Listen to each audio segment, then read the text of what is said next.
नमस्कार साथियों, SSC lab पर एक बार फिर से आपका बहुत बहुत स्वागत। आज बात करते हैं SSC selection post phase 13 exam के बारे में। यार इसकी फॉर्म फिलिंग ऑलरेडी चल रही है एंड जुलाई के एंड में जो इसकी परीक्षा है वो भी आप लोग की शुरू हो जाएगी। अब ये जो सिलेक्शन पोस्ट का एग्जाम है 3 लेवल्स में होता है, 10वीं 12वीं और ग्रेजुएशन। भाई तीनों में क्या अंतर है ये डिटेल में समझेंगे हम लोग इस वीडियो में, है ना। हो सकता है आपने कुछ पोस्ट ऐसी भरी हो जिसके लिए आप लोग को हायर सेकेंडरी यानी कि 12वीं का एग्जाम देना पड़े। हो सकता है कुछ पोस्ट आप लोग ने ऐसी भरी हो जिसमें आप लोग को ग्रेजुएशन लेवल की परीक्षा जो है वो देनी पड़े। ठीक है, तीनों में क्या अंतर है, लेवल ऑफ डिफिकल्टी, एक एक करके सारे पॉइंट समझेंगे। आइए शुरुआत करते हैं। और हाँ, अगर आप चैनल पर हमारे साथ पहली बार जुड़ रहे हैं तो इसको जरूर से सब्सक्राइब कर लीजिएगा, क्योंकि एग्जाम से रिलेटेड इसी तरीके के वीडियोस मैं रेगुलर लाता रहता हूं।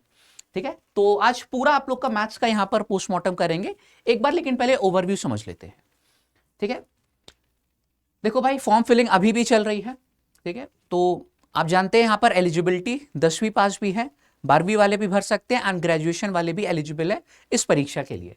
परीक्षा का नाम है आपका SSC selection post phase 13 exam.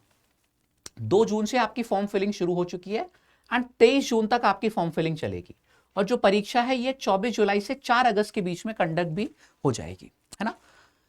तो वही चीज यहां पर नोटिफिकेशन में मेंशन है, परीक्षा की तिथि भी मैंने बताया कि परीक्षा आप लोगों की 3 चरणों में होती है। ठीक है, तो जैसे कि सपोज अगर कोई स्टूडेंट है जो कि 12वीं पास है तो वो 10वीं और 12वीं इन दोनों के लिए एलिजिबल हो। मान लीजिएगा कोई स्टूडेंट ग्रेजुएट है तो वो ग्रेजुएट के संग संग बाकी दोनों परीक्षाओं के लिए भी एलिजिबल है ना। तो ये हो गया है। ठीक है, 3 अलग अलग पेपर होते हैं। अब जैसे कि हम बता दें 10वीं वालों को जो है वो एमटीएस लेवल की जॉब मिलती है, multitasking staff. Higher secondary level की जो जॉब होती है वो होती है आपकी जैसे data entry operator, clerical level की जो जॉब्स हो गई, clerk, junior account assistant. And graduation level में आपको मिलती है जैसे research assistant, lab assistant, junior engineer, technical assistant. ये सारी जो है आपकी जॉब है ना। और सीजीएल के टक्कर की जो है ये जॉब्स होती है इसमें, है ना। आपकी लेवल 7 तक की, क्योंकि इसमें मैक्सिमम जो है लेवल 7 तक की जॉब्स आपको देखने को मिलती है ना। सिलेक्शन प्रोसेस ये तीनों एग्जाम्स के लिए सेम है।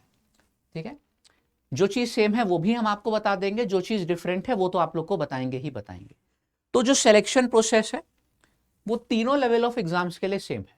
ठीक है, केवल एक आप लोगों का कंप्यूटर बेस्ड टेस्ट होगा, है ना, दिस वन। केवल एक आप लोगों का सीबीटी होगा, इसका कोई टीयर 2 नहीं होता है। कुछ स्पेसिफिक पोस्ट के लिए टाइपिंग टेस्ट या फिर स्किल टेस्ट आप लोग का होता है, सभी पोस्ट के लिए ये भी मैंडेटरी नहीं है। ठीक है, टाइपिंग टेस्ट हो गया, data entry test, computer proficiency test specific post के लिए है। उसके बाद आपकी होती है डॉक्यूमेंट वेरिफिकेशन यानी कि डीवी, और सीधे फिर आपकी हो जाती है ज्वाइनिंग। ठीक है, कोई इंटरव्यू राउंड नहीं है, कोई यहाँ पर टीयर 2 नहीं है। जो आपकी एक परीक्षा होगी वो कंप्यूटर बेस्ड टेस्ट होगा, मल्टीपल चॉइस क्वेश्चंस पर बेस्ड, यानी कि एक प्रश्न होगा जिसके 4 विकल्प होंगे, आपके 4 ऑप्शन, आपको एक सही टिक करना होगा। ये जो पेपर पैटर्न आप देख सकते हैं, तीनों लेवल जो है 10वीं 12वीं और ग्रेजुएशन, तीनों का जो एग्जाम पैटर्न है वो भी सेम है ना। आपके ये चारों सब्जेक्ट जो है आएंगे, reasoning, general awareness, quantitative aptitude यानी कि मैथ्स एंड इंग्लिश। आपका सभी सेक्शन के 25-25 सवाल होते हैं। हर प्रश्न आप लोगों का 2 मार्क्स का होता है, नेगेटिव मार्किंग होती है 0.5 की। ठीक है, तो इस तरीके से टोटल आप लोगों के 100 प्रश्न होते हैं और 200 नंबर के आप लोग की परीक्षा बन जाती है। 1 घंटे में आप लोगों को ये 100 प्रश्न करने होते हैं, 200 मार्क्स के, 60 मिनट्स का आपका जो है एग्जाम होता है।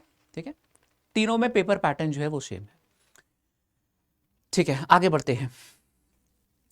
ठीक है, ये मैंने ऑलरेडी बता दिया कि आपका कंप्यूटर बेस्ड टेस्ट होता है। अब यहां पर सिलेबस समझ लेते हैं। देखो इसमें मैथ्स का पूरा पोस्टमार्टम कराएंगे। ठीक है, अगर आपको नहीं मालूम तो हम मैथ्स के ही भाई यहाँ पर अध्यापक हैं। ठीक है, हम 2 बार सीजीएल और 2 बार SSC phase graduate level already selected है। ठीक है, तो मैथ्स को लेके एकदम जो एक्सपर्ट लेवल होता है वो हम आपको एडवाइस देंगे, है ना। और हर बार जो हमने स्कोर किया था मैथ्स में, आपको बता दें कि सीजीएल में एंड फेज में मेरा 50 आउट ऑफ 50 रहा था। ठीक है, ग्रेजुएशन लेवल की मैं बात कर रहा हूं यहाँ पे। चलो तो समझिएगा भाई यहाँ पे कि ये आप लोगों का जो 12th एंड ग्रेजुएशन लेवल, ठीक है, मैथ्स का सिलेबस आपका ये है। ठीक है। मैथ्स के दो सेक्शंस होते हैं, एक अरिथमेटिक आपका हो गया, एक एडवांस मैथ। अरिथमेटिक में आपके सारे बेसिक चैप्टर्स आएंगे, percentage, profit loss, average, ratio, ठीक है, ब्याज आपका हो गया, simple interest, compound interest, time and work, time speed and distance, और भी छोटे छोटे चैप्टर्स हैं। ठीक है। एडवांस मैथ्स पूरी यहां पर आएगी डिटेल में आप लोगों की 12वीं और ग्रेजुएशन लेवल की परीक्षा में। ठीक है। नंबर सिस्टम जिसमें आपका एलसीएम, एचसीएफ, सिंप्लीफिकेशन, ये आपकी हो गई core advance maths. Algebra, trigonometry, geometry, height and distance, mensuration. ठीक है। और साथ में आप लोगों का यहां पर पूछा जाएगा डीआई। ये हो गया है 12वीं और ग्रेजुएशन लेवल का सिलेबस। अब 10वीं में क्या सिलेबस है इसको समझते हैं। ठीक है। और ये चीज आप लोग को सिर्फ नोटिफिकेशन देख के समझ में नहीं आएंगे, जो अभी तक परीक्षाएं हुई है पिछले 4-5 वर्षों में, उसके जब आप कंप्लीट शिफ्ट देखेंगे ना, तब आपको अंदाजा लगेगा कि हाँ यार इस टॉपिक से प्रश्न हमारे पूछे जाते हैं। ठीक है। अभी हम आपको दिखाएंगे वो भी। फिलहाल अब अगर हम यहां पर बात करें 10th लेवल जो परीक्षा होती है उसकी, तो इसका क्या सिलेबस है? देखो, अरिथमेटिक का सिलेबस आपका पूरा सेम है, एडवांस मैथ्स में जो आपके टॉपिक है वो कम हो जाते हैं।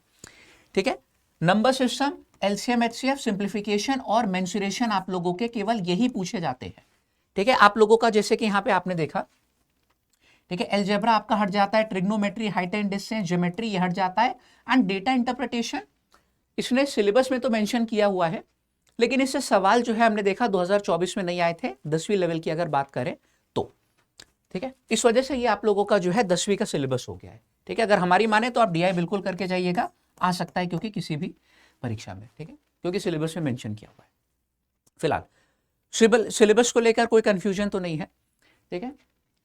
अब एक और चीज हम बता दें, जैसे कि मान लीजिए कोई स्टूडेंट है, वो ग्रेजुएट है ना, तो वो तीनों एग्जाम्स के लिए एलिजिबल था, है ना। हो सकता है उसने ऐसी पोस्ट भरी हो, कुछ के लिए ग्रेजुएशन का देना है, कुछ के लिए हायर सेकेंडरी का, कुछ के लिए मैट्रिकुलेशन का, तो उसी सेम बच्चे को 3 अलग अलग एग्जाम देने होंगे।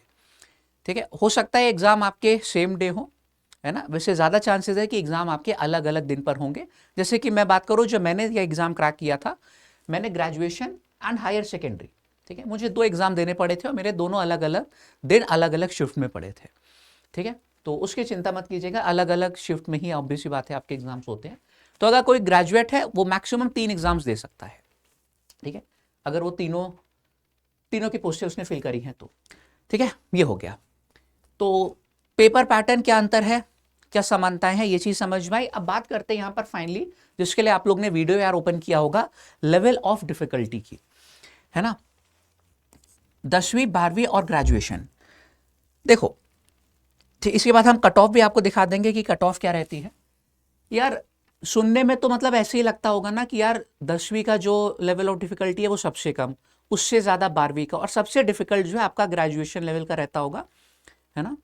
होना तो यार यही चाहिए, लेकिन ऐसा होता नहीं है, क्योंकि कोई अगर स्टूडेंट है जो कि 12वीं पास है, वो 12वीं वाली एग्जाम में तो बैठेगा ही बैठेगा, साथ में वो 10वीं वाली परीक्षा में भी जरूर बैठता है, क्योंकि उसमें भी अच्छी अच्छी पोस्टें हैं। इसी तरीके से अगर ग्रेजुएशन लेवल, ग्रेजुएट है मान लीजिए कोई छात्र, वो ग्रेजुएशन वाली लेवल की जो परीक्षा है उसमें तो बैठ ही रहा है, साथ साथ में जो हायर सेकेंडरी लेवल वाली परीक्षा है ये उसमें भी अपीयर होता है।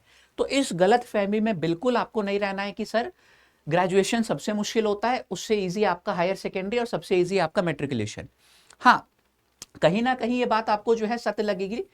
एक बार हम आपको अभी तीनों जो आप लोगों के 2024 में 21 जून को 3 शिफ्ट हुई थी, है ना, वैसे तो 4 हुई थी, 10वीं 12वीं और ग्रेजुएशन, इन तीनों का पेपर भी अभी दिखा देंगे, तो आप बेटर तरीके से आइडिया लगा पाओगे कि मैं यहां पर क्या कहना चाह रहा हूं। ठीक है।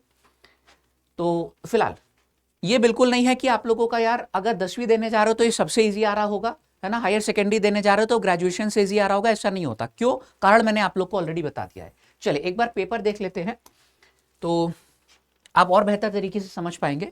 जैसे कि ये आप लोगों का मैट्रिकुलेशन लेवल का है, ये आप लोगों का हायर सेकेंडरी लेवल 2024 में जो परीक्षा हुई थी, एंड ये आप लोग का ग्रेजुएशन लेवल का है। एक बार देखते हैं।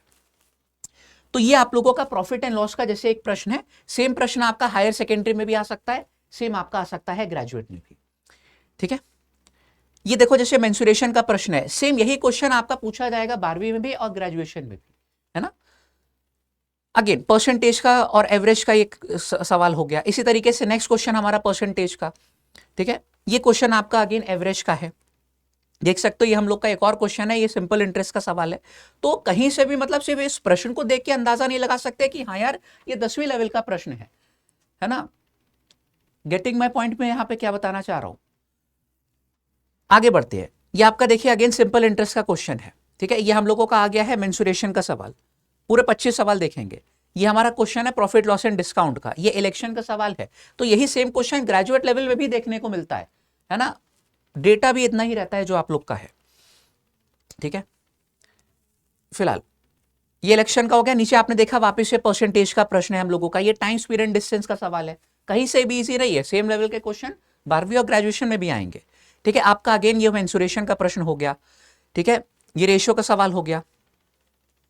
ये वापस से आप लोग का जो है प्रॉफिट एंड लॉस का क्वेश्चन, डिविजिबिलिटी यानी कि नंबर सिस्टम आपका हो गया। अच्छा सवाल आपका देखो आया है वापस से डिस्काउंट का, ठीक है।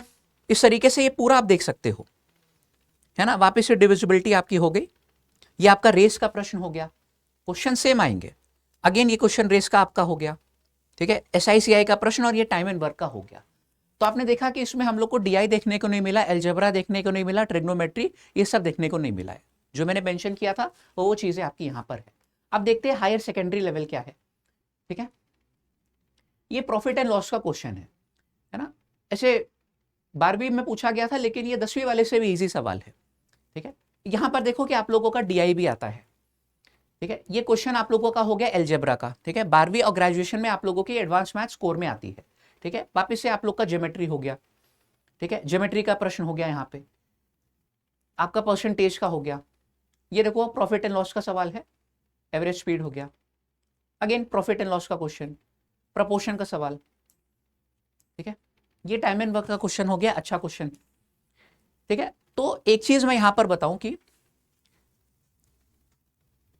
देखो जो मेजर मेजर अंतर मुझको नजर आया, अभी आपको भी आ जाएगा कि ग्रेजुएशन में देखो होता क्या है कि 4-5 वो एक्सट्रीम डिफिकल्टी वाले जो प्रश्न है वो जरूर डालता है, ठीक है। अगर हम वही बात करें हायर सेकेंडरी में भी 3-4 जो क्वेश्चन होगा जो कि मतलब डिफिकल्ट वाले हैं वो जरूर डालता है। और इतने एक्सट्रीम डिफिकल्ट क्वेश्चन लेकिन 10वीं में देखने को नहीं मिलेंगे। इसमें जो आपके सवाल है उसका मोस्टली लेवल मॉडरेट ही रहता है पूरे 25 सवालों का। इसमें क्या है कि 25 में आप लोगों के जो 20 से 21 क्वेश्चन है वो मॉडरेट रहते हैं, 3 से 4 सवाल वो डिफिकल्ट कर देगा। ग्रेजुएशन में क्या है कि आप लोगों के वही 18 से 19 प्रश्न जो है मॉडरेट रहेंगे, वो 5 से 6 प्रश्न को जो है डिफिकल्ट कर देगा। तो ये अंतर जो है आप लोगों का मेजर मेजर हो जाता है। आइए इसको कंटिन्यू करते हैं, ठीक है। तो आप लोग देखोगे कि बीच में 2-3 प्रश्न डिफिकल्ट वाले नजर आएंगे, है ना। ये आपका एल्जेब्रा का हो गया, ये वापस से DI का प्रश्न हो गया। ये देखो रेशियो का सवाल, है ना। सेम लेवल आप लोगों का 10वीं में भी था, आपका DI का प्रश्न है, ठीक है। आगे बढ़ते हैं। आपका ठीक है डिस्काउंट का हो गया सवाल ना ये वाला, हाँ। ये आपका टाइम स्पीड एंड डिस्टेंस का है। डिविजिबिलिटी, अब देखो आपको ये डिविजिबिलिटी का प्रश्न यहां पे था, हम लोग ने देखा था कि 10वीं में जो डिविजिबिलिटी का सवाल आया था आपको दिखाएं हम, वो ये था, ठीक है। तो ऐसा नहीं कि मतलब 10वीं है तो इजी आएगा, 12वीं है तो उससे मुश्किल होगा। ये आपका देखो ट्रिग्नोमेट्री हो गया। अब ये देखो थोड़ा सा डिफिकल्ट क्वेश्चन हो सकता है, हमारा पाइप एंड सिस्टम का है। मेंसुरेशन का सवाल हो गया आपका, ये हो गया टाइम स्पीड एंड डिस्टेंस का, ठीक है। एवरेज का प्रश्न हो गया, ठीक है। ये देखो वापस से इजी सा डिविजिबिलिटी का क्वेश्चन हो गया। अब देखते हैं ग्रेजुएशन में यहां पर क्या है। DI आपका बिल्कुल आएगा इसमें, ठीक है। एक इजी सा प्रॉफिट एंड लॉस का क्वेश्चन आपका, एक क्वेश्चन यहां पर आ गया है। ये हमारा टाइम एंड वर्क का है, अगेन इजी है, खाली देखने में कठिन लग रहा है। अब देखो ये थोड़ा सा लेंदी वाला क्वेश्चन आपका जो है आ गया है किसका, टाइम स्पीड एंड डिस्टेंस का। तो मैंने ये चीज बताई थी कि ग्रेजुएशन को अगर उसको डिफरेंट बनाना है वो यही काम करता है कि 5 से 6 डिफिकल्ट दे देगा, बाकी 20-21 जितने भी क्वेश्चन बचे उसका मॉडरेट लेवल ही रहेगा, ठीक है। चलो आप देख सकते हैं जैसे कि ये हमारा ट्रिग्नोमेट्री का क्वेश्चन है, ठीक है। परसेंटेज का सवाल हो गया, ठीक है। अगेन ये भी डिविजिबिलिटी का ही क्वेश्चन था। ज्योमेट्री आपका DI हो गया, है ना। सारी चीजें आप लोग की जो इसमें कवर होती है। सिंप्लीफिकेशन का ही सवाल है ना। हमारा डिस्काउंट का क्वेश्चन है, वापस से DI आपका आ गया है। देखो ये अलजेब्रा का ऐसा क्वेश्चन कि यार ये तो ओरली हो सकता है ना। सीधा सीधा हमको कैपेसिटी ऑफ पॉन्ड बतानी है ना। मेंसुरेशन का सवाल है हमारा, ये बेईमान दुकानदार वाला प्रश्न डिविजिबिलिटी का सवाल हो गया, ठीक है। SI का क्वेश्चन है ये, ट्रिग्नोमेट्री का क्वेश्चन, ठीक है। प्रपोर्शन हो गया। इसी तरीके से ये सारे आपके देखो 25 के 25 सवाल हो गए। अब उम्मीद है कि आप लोग को यहाँ पे समझ में आ गया होगा कि तीनों में मतलब मैं क्या समझाना चाह रहा था कि लेवल ऑफ जो एग्जाम्स होते हैं उसमें मेजरली क्या डिफरेंस होता है ना। मेहनत यानी कि आप लोगों को करनी पड़ेगी उतनी ही, है ना, जितनी कि ग्रेजुएशन लेवल वाला जो छात्र है वो कर रहा है। भले या 12वीं की परीक्षा देने जाए या फिर 10वीं वाली भी देने जाए, तो उसमें एडवांस को छोड़ के अरिथमेटिक में आप लोगों को वही सेम लेवल ऑफ जो डिफिकल्टी के प्रश्न है लगाने होंगे, ठीक है। तो और अगर हम कट ऑफ की बात करें तो कट ऑफ भी देख सकते हैं। ग्रेजुएशन लेवल की जो कट ऑफ है यूआर की, वो पिछले 19, 20, 21, 22, 23 और 24 की क्या है, 170 की रेंज में रहती है cut off. Higher secondary level इसकी भी उसी रेंज में रहती है। एंड यहाँ पर आप देखोगे 10वीं, इसकी भी कट ऑफ 170 की रेंज में ही रहती है आप लोग की मेट्रिकुलेशन लेवल की, ठीक है। तो होपफुली कि इस सेशन के बाद एक बहुत क्लैरिटी आई होगी आप लोग के मन में, है ना। अगर कोई गलत फहमी थी तो वो भी दूर हो गई होगी कि हम तो यार 12वीं वाला देने जा रहे हैं, इसमें हमारे बहुत अच्छे चांसेस हैं कि इसमें सिलेक्शन ले लेंगे, ठीक है, ये इजी पेपर आ सकता है। ऐसा बिल्कुल भी नहीं है, सबका लेवल बहुत अच्छा होगा, कंपटीशन तगड़ा है हर एक फील्ड में, आप लोग को ये अभी तक अच्छे से समझ जाना चाहिए, ठीक है। तो तैयारी बहुत अच्छी अपनी यहाँ पर रखिए। और अगर आपको हमारे संग जोड़ के ये आखिरी के जो महीने भर रह गए हैं, महीना उससे थोड़े से ज्यादा समय रह गया है, अपने स्कोर को और बूस्ट करना है, तो हमारा एक अभ्यास बैच है ना। चलिए लेट मी शो यू। ये हमारा अभ्यास बैच आपको हमारे एप्लीकेशन लैब के ऊपर मिल जाएगा। आप इसको ले सकते हैं, ये एक प्रैक्टिस बैच ही है, क्योंकि कंप्लीट बैच अब सिलेक्शन पोस्ट से पहले फिनिश करना आपके लिए बहुत मुश्किल है, ठीक है। तो इस अभ्यास बैच में आप लोगों की टारगेटेड प्रैक्टिस होगी। अगर आपका वो स्कोर जो है अटका हुआ 120-30 की रेंज में, उसको 170 पार कैसे लेके जाना है, ये पूरा आप लोग का अभ्यास बैच में हम लोग करवाएंगे, ठीक है। ये मंडे से यानी कि 23 तारीख से बैच शुरू हो रहा है, तो आप इसमें जुड़ जाइएगा। और अभी हमारा एसएससी सिलेक्शन मेला भी चल रहा है, तो हमारे हर एक बैच के ऊपर सीजीएल हो गया, सीएचएसएल, सब पे जो है एडमिशन फीस पे भी डिस्काउंट आया हुआ है। एंड सबकी जो वैलिडिटी है वो भी 12 महीने पे 12 महीने आपको एडिशनल मिल रही है, ठीक है। ये केवल 2 दिन के लिए जो है और रह गया है सिलेक्शन मेला, तो ये 2 दिन से पहले आप ज्वाइन कर लीजिएगा बैच, है ना। करना क्या है कि लैब एप्लीकेशन प्ले स्टोर से डाउनलोड कीजिए या फिर वेबसाइट पे आ जाइए lab.live, है ना। इस पे आप लोग को आकर ये कोड का इस्तेमाल करना होगा lab248। आपका जो ऑफर चल रहा है वो आपका अप्लाई हो जाएगा, है ना। हमारे सारे बैचेस आप लोग को इस समय यहां पर देख सकते हैं लाइव। बाकी होपफुली कि सेशन अच्छा लगा होगा। See you guys in the next video. नीचे कमेंट करके बताइएगा, है ना, अगर कोई भी आपके डाउट्स है तो। Bye bye everyone.